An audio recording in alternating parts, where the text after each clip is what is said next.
أعوذ بالله من الشيطان الرجيم بسم الله الرحمن الرحيم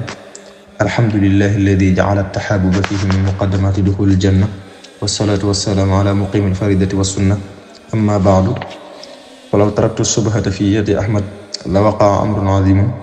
ولو رددت الشبهة العلوية الذي هو محمد لكان الأمر أشد فاليوم حصل لكل منهما رضا بسبب وقوع ما وقع والشيطان غضب غضبا لم يغضب مثله لإياسته مني ومن كل ما اختير لي ولله الحمد والشكر تتميم هذه الأبيات من حفظها لا يغويه مغوٍ حتى يدخل الجنة التي وعد المتقون هذه الأبيات حجاب من كل عدو وكل عدوة وهي mbokk yi dellu si waat nañ ci bindu yi ñu baaxoo amal ci weeru koor di dénkaane sëriñ bi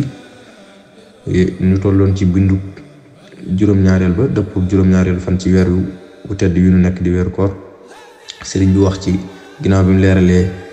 loolu mu leeral ci kaw diggante mu Muhammadul Alawi li ci ëpp solo rek mooy lam ca teg mooy tey ji nag ku nekk ci ñoom ñaar ñooñu mu tudd ca kaw am na ngërëm ci sababu li am li am daal di wax ne seytaane mer na mer moo xam ne mësu koo mer ngir naagu ci man ak lépp lu ñu ma tàndal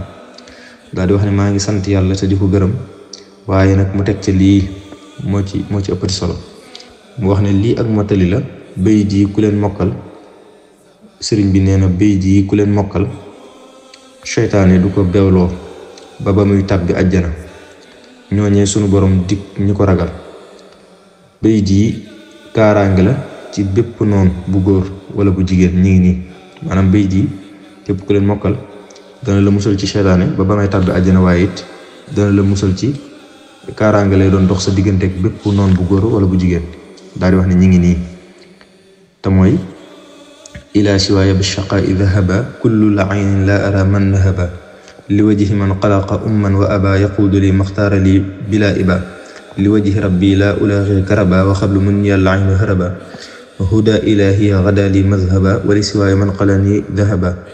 ملكني باق كفاني شجبا ومن قلاني في الأناش شجبا هو الذي يحبني من تجبا ولا يفارق الغيار النجبا